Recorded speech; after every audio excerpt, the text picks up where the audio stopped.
All right, and now I will make you the host.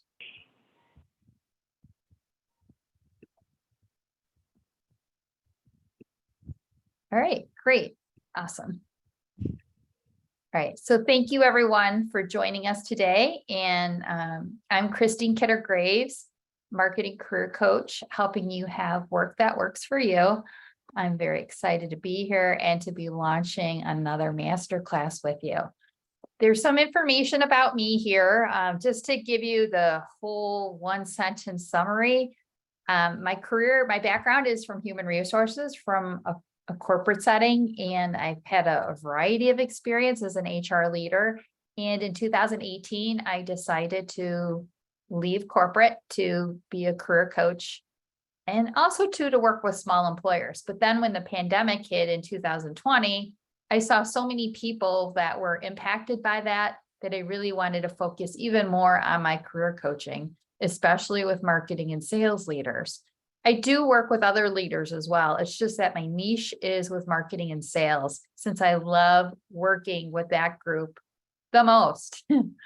And because I find that so many of you in marketing and sales, you do a great job of selling another product or another service. But when it comes to you, it's like you kind of neglect yourself. It's the whole case of the cobbler's kids not having shoes. So I'd like to help you and support you with that.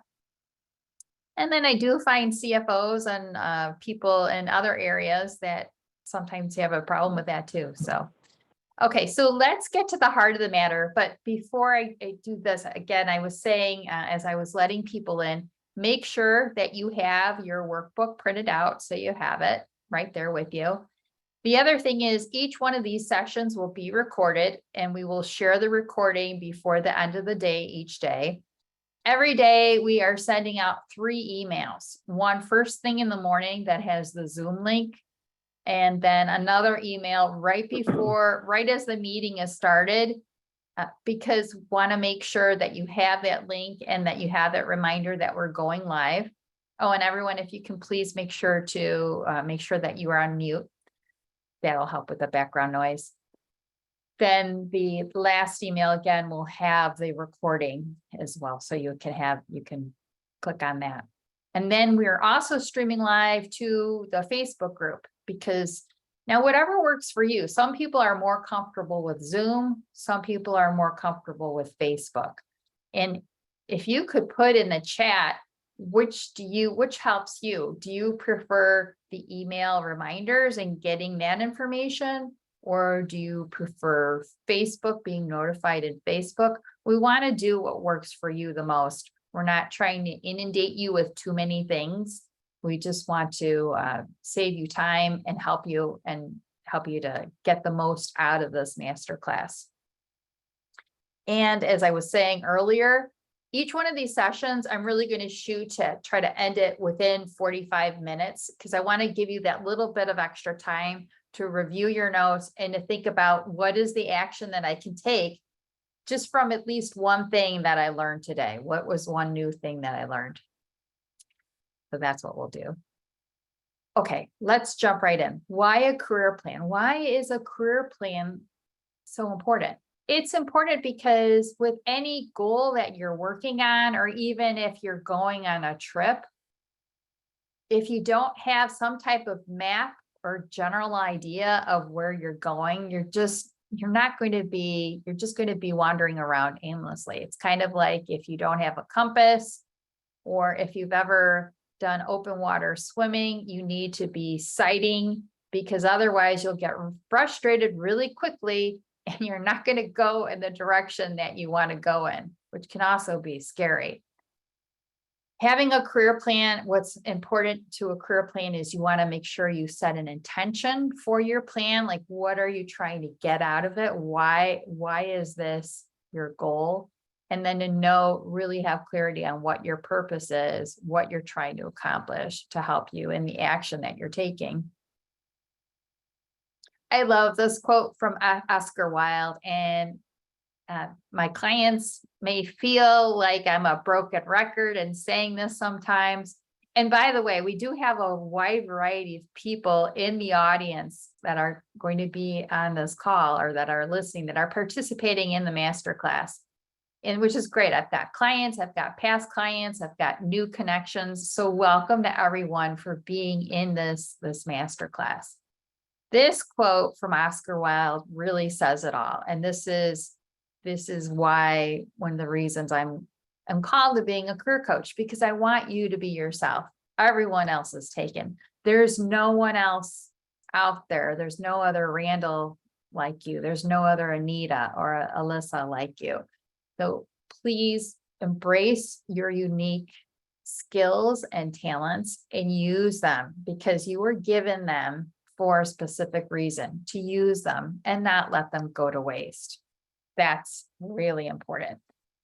And then the other thing, the other quote that I wanted to share that I meant to put in this deck, but I didn't put it in, but it's like on the registration page, and you might have noticed it. It's a great quote from David Cameron Gikandi, and it's from his book that he wrote, A Happy Pocket Full of Money. And this quote even stood out to me more and was like the reason for creating this masterclass for you. And the quote is, do not live by accident or default. Live by design. Design your life using goals, visualization, imagination, and plans. That's the key word, plans. All done consistently, daily, clearly, accurately, and with details. So that's why we're here. Really, we're designing our lives, especially what I focus on with you is work, our work lives. And also too, I work with you on mindset as well, because mindset really is 95% of it. But of course, as a career coach, I'm helping you with the tactical things and showing you the how on that. Now, there was pre-work in your workbook, and I don't know if you saw it, and I wanted to touch upon it with you. And the pre-work is whether you are doing a job search currently, or maybe you're the other group of people that I talk to a lot. You've been very successful and you're very happy in your current job, and you don't know what the next step is. I want you to start here with this pre-work. Okay. Sometimes we have a tendency to beat ourselves up. I don't want you to do that. I want you to try to minimize that as much as possible. How do you do that? Well, number one, acknowledge what you've done well. Okay. What have been your wins that have gotten you to this point? And yes, number two, you can also look at your past challenges, what those were, but you got through those because you were able to get to this point in time.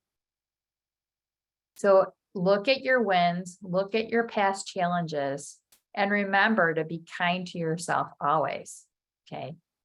And as you're doing this and you're thinking about that, and maybe even just write it down. Sometimes it's so much more powerful. Like in the morning or sometime today, maybe during lunch, write down 2 or 3 wins that you've had in your past that you're most proud of. And then 2 or 3 challenges. Maybe those wins came from those challenges, you overcoming those challenges. And then the third thing is that we're going to kind of touch upon a little bit more. What are your 5 strengths? Okay. So this is kind of pulling it all together. What are your 5 strengths? Because in order, your brand, what your unique brand is, your 5 strengths are within that.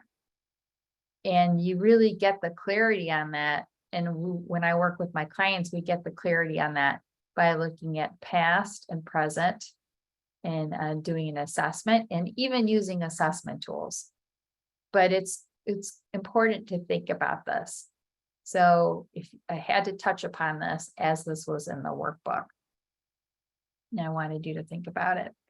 And star stories. So star stories are a valuable tool that we use. There is a star stories worksheet in your workbook. Okay. And star stands for strength, task, action, and result. So these are we're memorable through story. And again, these are a part of your brand. So think about this and use this as a tool. I'll be referring to them again, but since this was in your workbook, I wanted to kind of jump right into this right away for you. Okay. And let's keep on going here. So we spend most of our lives at work. We do. And some of us work so many hours, maybe too many hours. Maybe we feel like we put everyone else first. And then at the end of the day, there's not anything left for ourselves. And because we spend so much of our so much of our lives at work, it's really important that we're intentional about our work. I'm still kind of shocked that although schools are doing a better job, my son is a junior in high school. And I do feel better as he starts the whole college exploration process right now versus when I did it, because he's got all these tools that are available to him that I did not have. So that's a good thing. But when I started, it was really not that. I felt like it was more by default, not design, and more haphazard, which is not good because of this very fact, because we spend a third of our lives at work. And you may feel the same thing too when you started looking at college and really thinking about when you were a kid, what do I want to be when I grow up? If you can put in the chat, if you feel comfortable with putting in what did you want to be when you were a kid, when you grew up, that would be great. That would be wonderful. I know for me, I wanted to be a teacher. So much so that my dolls were my students that I played with. And I would, if they'd get in trouble, I would take them to the principal's office, who was my mom. So yeah, but kind of tapping into that, now is the time again to reflect about what do we enjoy the most? And also too, using our skills and talents because we spend so much of our lives at work. What is your ideal role? This is a question that I often ask people when I first talk with them, like how do they rate their clarity in their next ideal role on a scale from 1 to 10? Because if you don't have good clarity on that, how are you supposed to be moving forward? Now, for example, we'll take someone who I spoke with someone earlier who wants to be a CMO. And think of that as being your Mount Everest. Okay, maybe if you're at a marketing manager level right now. And then, but there's going to be some base camp goals to reach that CMO role. But you have to have clarity on what is your ideal role. Work where you feel you're really using your skills and talents, and you are not being wasted. Your work is not being wasted. If anyone has been in that situation where you were doing work and you felt like, what is this accomplishing? What am I working toward? What are we trying to achieve here? Share that in the chat. I would really appreciate hearing from you. Okay, so I wanted to make sure I gave you this overview too. Sorry, my slides are a little bit out of order. I should have moved them around better. I meant to do them and I did not. So today we are focusing on the first step of my program, which is reflection. And then tomorrow, we're going to be focusing on the plan. So this is formulating a plan on how we need to take action. Today, we're getting clarity. We're really talking about clarity on our purpose, on our brand, all of those things that we really need to reflect on. And then Wednesday, what the action will be to implement our plan. What will the actions be that we'll be taking? So that's the overview for this week for you. And again, today is reflection. So let's talk more about reflection. So often we have over, I think the number is over 65,000 thoughts in our head per day. And a lot of these thoughts are on autoplay. They keep on going over and over and over again. And unfortunately, I think over 90% or close to 90% of these thoughts are negative thoughts. And these are thoughts that come from the voice that I label the inner critic. Now, I'm not trying to make the inner critic a bad guy. The inner critic came from prehistoric ages when there were dinosaurs roaming the earth and they were eating us. That inner critic was a voice that kept you from going outside of the cave when the dinosaur was right there, ready to snatch you. It's the voice that protects you and it keeps you safe, but it also keeps you playing it safe because it convinces you of failure, right?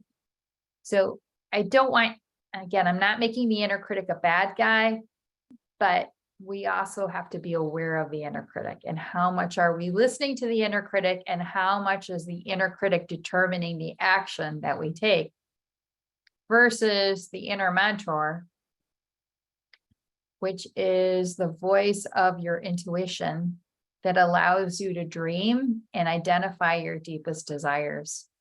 I want all of you to tune into your inner mentor a lot more, much more. Think of it as the volume. So we've got these different voices that we hear inside of our head. We have the inner critic and the inner mentor, and they each have a volume button. So if you can turn down the loud volume of the inner critic and turn up the volume on the inner mentor, that would be great. The other thing is think of them at a table.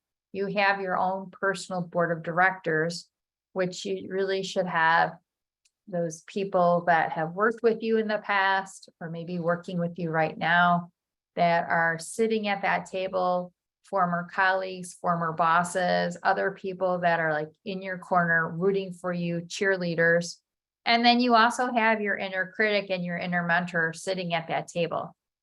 And you should hear both of those voices, but at the end, you have to be true to yourself in making your decisions. And the inner mentor really is you, which I'll be talking about next.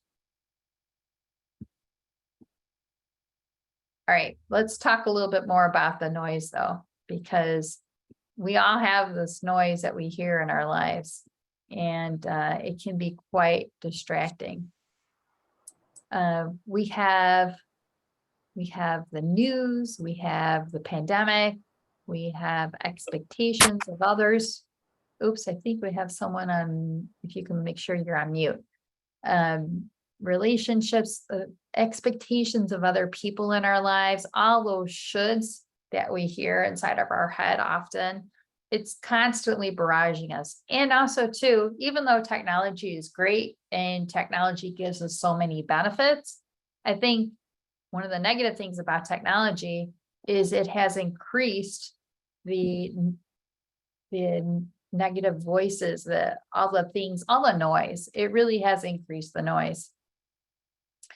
We have outside variables that we can't control, and they do have an impact on us, and we need to take control back and not let outside factors impact us, but really be guided by our inner center. What is most important to us?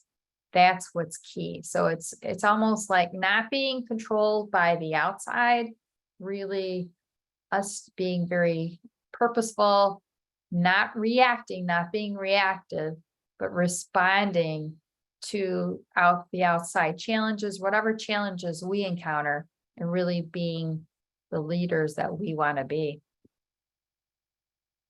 So here's my slide on the inner mentor. So think of your inner mentor. When I think of my inner mentor 20 years from now, I think of who is she? Where does she live? What does she eat? What does she like to do? What does she look like? What clothes does she wear? This is a really fun exercise to go through. And I encourage you to do this. This is one of the most fun reflection exercises to do. And you can do it as easily in like 5 minutes. It's a fun thing to do. Maybe when you're taking a lunch break, or maybe at the end of the day, maybe before you go home or once you get home. Close your eyes for 5 minutes and think about who your inner mentor is. What do they look like? Who are they? And again, it's you 20 years from now.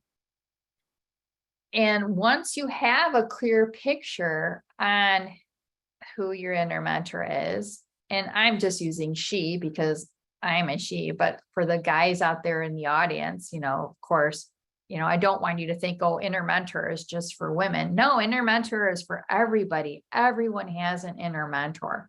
Again, it's who you are 20 years from now. So once you do have that clear picture, then ask yourself the questions of what has mattered to her the most in the past 20 years. And what do you need to know now and take action on to get to where you want to be? What's going to help you be true to yourself, to be your best self? So ask yourself those questions. And that would be a really fun exercise. Maybe even once we wrap up the session, maybe take 5 minutes for yourself to go through this little exercise. Okay. That would be good. So the number one goal setting mistake, in my view, is listening to all the noise that's outside, and also to listening to your inner critic, like letting it.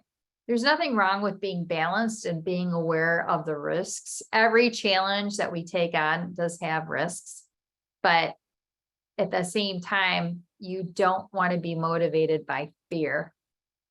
It shouldn't be a motivation, in my view. So this is the number one goal setting mistake. When you set a goal, it really should come from within and not from the outside. And also, too, your inner mentor is the answer to your big, scary goal.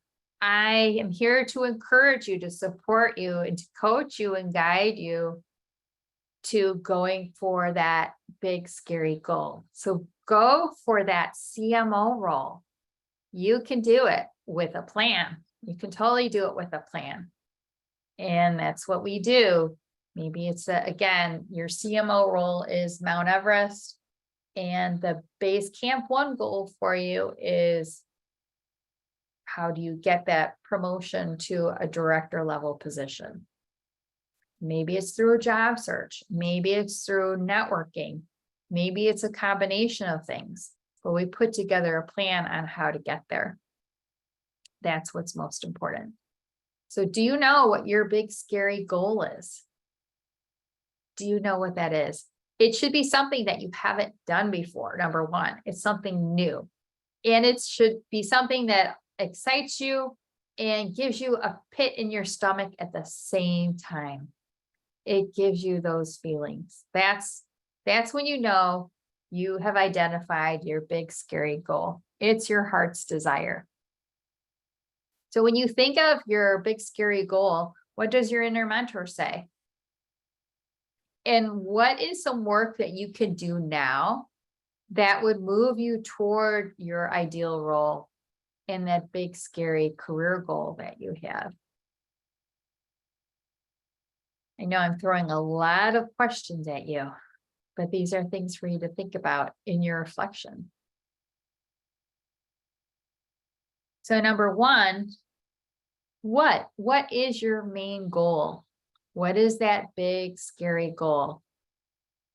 And then what do you think are the base camp goals on the way to getting there? And it's okay if you don't know all the steps. In fact, I would be surprised if you knew all of the steps. But that's okay. That's not a reason why to not go after the big, scary goal. That's another thing. Often we are perfectionists, or we just have this expectation that we have to understand the path. We have to see the whole path to get there. That is not the case. as long as you can see the path to the base camp goal, the next smaller goal, that's a good thing. And even working toward that is good. Okay. I do have to push you though. I do have to ask you, why do you want to be a CMO? Why is that important to you? Why is that your big scary goal? It shouldn't be a should. And yes, I'm shoulding a should. Don't have it be a should. Don't. And that's why you've got to listen to your inner mentor, because your inner mentor knows what the shoulds are and what the real things are that you find fun and challenging and exciting and fulfilling and awesome to work on. And how can, the other key thing is, how can it be attained? The how is the action that we need to take. So we want to make sure that we spend time on the how. Here is, now this is in your workbook. This is really important for you to do. It's a simple tool. It's as easy as an index card. If you don't want to use mine in the workbook, you can use a simple index card, but I have one and I carry it around with me. I usually have it at my desk, but I left it in my bedroom, but it's right there. And it has my big scary goal on there. And by me having it written down on a piece of paper and looking at it often throughout the day, it really keeps me tethered to that goal, because there's going to be things that you encounter during your day and throughout your life that are going to try to pull you away from your goal. We have all these distractions that are constantly bombarding us every day, all the time. And I want you to be focused on your goal. I want you to stay tethered to it and attached to it. So this is why we have the career goal card. That way you can write down your big scary goal and you can carry it around with you and you can look at it every day. I encourage you to look at it when you wake up. It should be your motivation to wake up in the morning, or part of your motivation, and to carry it around with you and look at it throughout the day. And then feel really good when you're looking at it, because it's very motivating. It's a great thing. Now, here are some of the resources that I wanted to remind you of that we do have in the workbook. And these are great QR codes for you to scan and make it super easy. But these will help you on your reflection journey, because an important part of reflection, and again, I want to remind you of that quote by David Cameron Gandhi: do not live by accident or default, live by design. So this masterclass, again, is to help you design your work and not have work by default. And part of it is using tools like meditation, like journaling, even affirmations. And these are great, simple, well, two of these are an app that are great. I really enjoy the 5-minute journal, especially because it helps me to keep my days on focus. And the daily affirmations are great too, to listen to when you are dealing with challenges. And the meditation videos, so many of us, I know I've suffered from monkey mind. I've had a hard time with doing meditation in the past. And this video is very simple. YouTube is a tremendous resource for so much information. And this meditation video is on YouTube. You can check it out there. All right, so I gave you the foundation for reflection. I also, what I'd like to find out from you, one of my questions that I have is, I'm curious, and if you could shoot me an email, or even if you want to put in the chat here, that's totally fine. But one of the things that I would like to do in the Facebook group, I've done it before, is offer weekly planning support to this community, to this group. to my Facebook group and people on LinkedIn. And, but my question to you is, when you do plan for your week, what is the day of the week that you find best to plan for the week ahead? So when you were planning this week, what day of the week did you plan it? Did you plan it today? Did you plan it on Friday? If you can even give me an idea of what time you planned, that would be great. Or maybe you did it on Sunday. Sometimes, I mean, I've done my planning on Sunday afternoon. So if you feel comfortable sharing that with me, I would really appreciate that. That would be great. And then the other, I have a resource list that over the course of this masterclass, I will be sharing with you, but I wanted to go ahead and share this book with you. I've shared it with many people already, but I want to make sure, again, this will be on the resource list, but this is a great book to read to help you in your reflection.